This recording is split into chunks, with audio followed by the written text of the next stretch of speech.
When I came out my room, I seen him butt booty ass naked with my sister butt booty ass naked, him with his aggressive hands on my sister. And I said, what are you doing with your hands on my sister like that? And then he started acting all physical, and I said, bro, you better get the fuck off my sister. And then he ran blood, still trying to hold her, and then he got out, and he tried to run out the house butt ass naked. Okay. And you said he had a gun in his hand? I don't know, something like, I don't know, maybe it's a toy gun, I don't know what the fuck it is. Maybe it was like some type of toy gun. Did he point at anyone or anything? I mean, like, he didn't like point, he just like had it in his hand. Okay. Like he had my sister. A loud music argument in a Palm Coast home turns into a life-threatening attack. By the time Flagler County deputies arrived, the victim had been choked, had a gun pressed into her side, and was being stopped from calling for help. On the other hand, the boyfriend, Jamal Ghazaleh, told a completely different story. Come over here. Yeah. No, it's not. I got you. Sir, let me explain. I got you. She's convicted felony. Okay. I have all my firearms in there. She was a driver, so how can I hold her victim? Okay. She's a convicted felon. She stole all my firearms. She stole a lot of cash. I just said, do the right thing. And then she tried to call 911 saying I'm going to rape her. What do I got? I didn't touch you. And then she tried to shoot me 6 times. Okay. Thankfully, the gun didn't go off. What do you mean by that? Because she shot me 6 times with my own gun. That's the gun? Yeah, because it's been buried. She buried it in Is it- dirt. Okay. It's not. It's still engaged. Okay. But because she buried it in the dirt, Okay. it didn't engage. She shot me 6 times. Okay.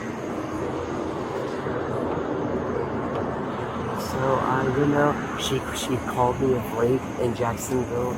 Okay, so and she was lying. They said I'm innocent. They were so obvious based on her story. She's making it up. And because my car was involved in an accident, she was closer than my family in Jacksonville. So I put it in here. She woke up tripping like always. So like, what have you guys been doing? What do you mean? Like, have you guys been drinking? What's going on? No. So like, She take me back to what happened in the beginning. Like, how did this start? Because I played music, because when I show nothing but respect for her, and when Are you guys dating or married? Yeah, well, we're Dating? dating, yeah. And I'm trying to teach her how to show respect towards her. Because when she's tired, I lower the music for her. When I'm resting, she turns it up. And I say, you know what? Even though I've always demonstrated I said, I'm gonna turn it up a notch. Yeah. Turn it up a notch. And she flipped out. She pulled out one of my guns and shot me 6 times. Thankfully, that's because she called the cops on me saying I raped her. She knew she's a convicted felon, so she hid it in the dirt. And when she shot me, if she didn't hide it in the dirt, I would have been dead just now. But because it was clogged with dirt, I'm fucking here to tell a story. So it went off, or? No, it couldn't. It was clogged. Were there bullets in it? Yes. Okay. And that's the gun right there? It's a small one, yeah. Now, it's different now because I threw it on the floor and pissed fuck off because I'm like, if this shit was not clogged, I would be dead. You would have killed me for no fucking reason. And for... Where'd she pointed at you? At the house or in her living room? in the living room? Yeah. She pointed at you? Dead at me. Okay. And it's, and then she... Did she say anything? Like, did she say she was going to use it or anything like that? Yeah, she said, I'm gonna kill you, I'm gonna kill you, I'm gonna kill you. And she had something, and I didn't know what it was, but she steals my firearms, say the first time. She stole my firearm, and she had one of them, and I didn't know she had one. I was a victim of a crime today. An accident. I thought you were in an accident? I was in a severe accident. A crash? Yeah, I hit a semi. Oh, so on 95? Yes. Okay. So I have about 40 firearms in her trunk. I didn't know she was gonna pull one out and use one on me. Okay. And You didn't get physical with her or anything? I never get physical. I'm not lying. Did she get physical with you? Yeah, unfortunately. What do you mean? She does, but I don't No, I'm saying nothing. like today. Like today? Now. No, today she Okay. She's very physical, but because she has husbands and her crack so she's mama. married? Yeah, her crack mama. She saw shit her whole life, and I'm an educator. So, and because, if I wasn't an ESC teacher, I would have never known about that shit. I left her. But because I understand there's mental health, so I try to, she spits in my face. And I said, hey, I told you I'll never hit you and I'll never react. So I'm trying to be a model to you. But after 6 or 7 times, I'm like, then I hear my brother's a pharmacist. You're enabling her if you keep letting her do this. So I said, let's come up with substitutes. But she flips out, and God knows what story they got me. But like I said, JSO just had this off. JSO just did this investigation 3 days ago. Oh, they did? I sat in a cop car. What was it for? She said I raped her. Okay. And they interviewed her 4 hours. Me and my son stayed 3 hours. Nothing? 0. She couldn't even articulate her sentence. Okay. And even when she was talking on 911, she was like, he's holding me hostage. I says, ma'am, will you please leave my house? They know I'm not holding hostage. When deputies ran Gazala's background, the case got significantly worse. Investigators discovered that Gazala had previously been convicted of felony aggravated battery, meaning he was legally prohibited from possessing any firearm at all. The weapon he had just pressed into the victim's side and attempted to fire at the floor was a gun he wasn't supposed to have in the first place. Alright, ma'am. Deputy Slowbomb, can you tell me what's going on? Okay. You guys dating? Sorry? You guys dating? Yes, we were dating. Okay. Okay, so I was in the bed sleep maybe about 30 minutes to an hour ago. I woke up, the music was blasting. It's quiet around here, you can hear a pin drop. I got up, turned down the music, right? Okay. Went back to bed, he raised the music back up. Turned down the music. Why is music blasting like that? He jumps up, says, well, you stopped me from spending time with my daughter. This happened weeks ago when he was taking care of me at his house and he couldn't go see his daughter. Okay. He started going crazy. He started hitting me. He started grabbing me. He bear hugged me, pushed me into the closet. He grabbed the back of my neck. Can you show me your arms and stuff? You can't see it, but okay.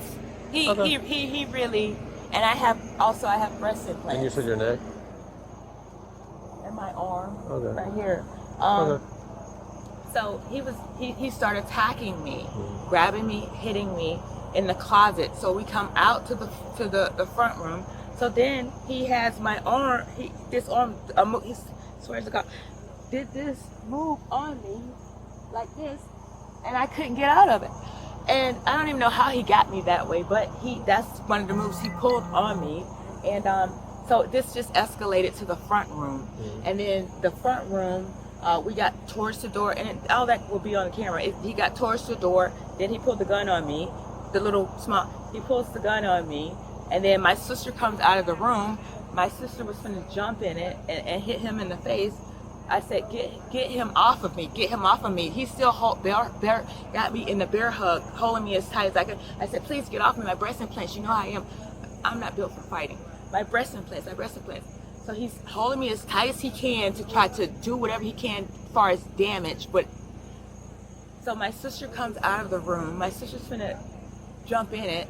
So she's trying to get a good angle, but she did not jump in it. She just let him do what he wants to do. So then from that, we went outside. I said, get out of my house. Call your brother, get out of my house, leave. We do not need this around here. It's a peaceful neighborhood. Goes to the outside. He wants to scream and holler and all that. Don't do this in front of my neighbors. This is a nice area.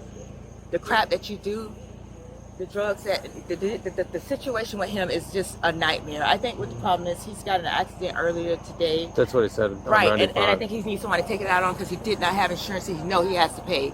All right. Okay, so he got a ticket. Right, of careless driving. Okay, so then we go outside. Right. I didn't even know it worked. I just tapped you guys one time. He's seen it. I'll pistol whip you. I'll kill you before they come. So it's kind of like he's holding me hostage. So he grabs my phone and runs, go to the door, grabs my phone. Oh, back and forth. Give me my phone, please give me my phone. I'm not giving you your phone, da da da. So he's holding the gun and he's holding my phone. So now when I get in the car, I said, okay, well, let's go get some cigarettes. We want to get some cigarettes. So now when I get in the car, he's going back and forth with, like, you know how you're sitting, two people sitting, but he's doing this to me, back and forth like this with the gun so I'm going back and forth in the driveway. So I said, what you do? I said, take the gun and take the phone and put it take it out so no one, so I don't have to argue about the phone, and he can't do that with the gun. Take it and get it out so we can go get cigarettes. Back and forth with that, so that finally stopped. So then, calm down. He said, okay, I will never do this, da da da. So then I said, okay, well, we finally make our way to go get cigarettes. So then I know how it works around here. If I see two, this is not normal, back to back like that. At this time, I already know it's probably going to be you guys. Yeah. So then I took a risk and jumping out and trying to get you to help me. So Okay. that's pretty much So the deal. your sister saw this? In the early morning hours of Saturday, June 7th, 2025, deputies with the Flagler County Sheriff's Office responded to a domestic disturbance call on Ulian Trail. When they arrived, the victim told them the fight had started over something as simple as loud music, but it had escalated fast. According to the victim, 50-year-old Jamal Ghazaleh of Jacksonville punched her, choked her, and then pressed a firearm into her side. As she tried to escape the home, Ghazaleh continued aiming the weapon at her, but Jamal Ghazaleh told a completely different story, stating that he was the victim instead. Yep. Yes, sir. Don't fight, dude. No, I won't. All right. I got you, man. I got you, brother. Just hang tight. Yes, sir.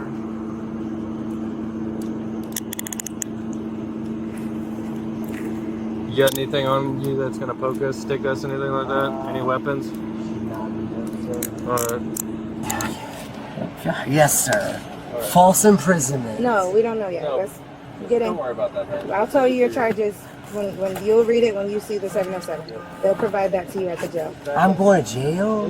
Sir, that's what, why would I have you in my car? I'm not taking But I you didn't do anything home. wrong.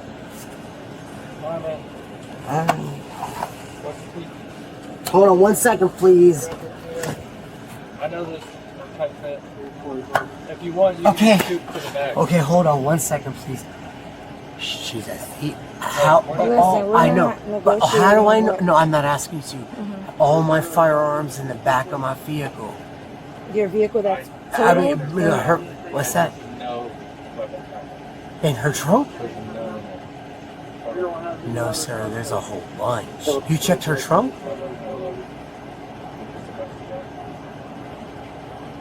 All right, She robbed it. That. come on.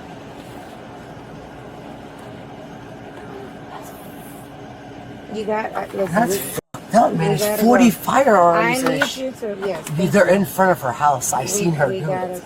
But Wait, you just said it was in the trunk. well, but I see. You don't know where it is right now. I promise you, if you'll take one look. Hey, Watch your feet, okay? I'm a civil. All right. Jamal Ghazaleh was arrested and charged with aggravated assault with a deadly weapon, domestic battery, tampering with a witness, victim, or informant, and possession of a weapon by a convicted felon. He was transported to the Sheriff Perry Hall inmate detention facility where he was being held on a $17,500 bond. Sheriff Rick Stiley addressed the case publicly, stating that these incidents are disturbing examples of how quickly a domestic argument can escalate into life-threatening violence and that his deputies would continue to hold abusers accountable. What are your thoughts on this case? Comment below and subscribe for more real public safety breakdowns.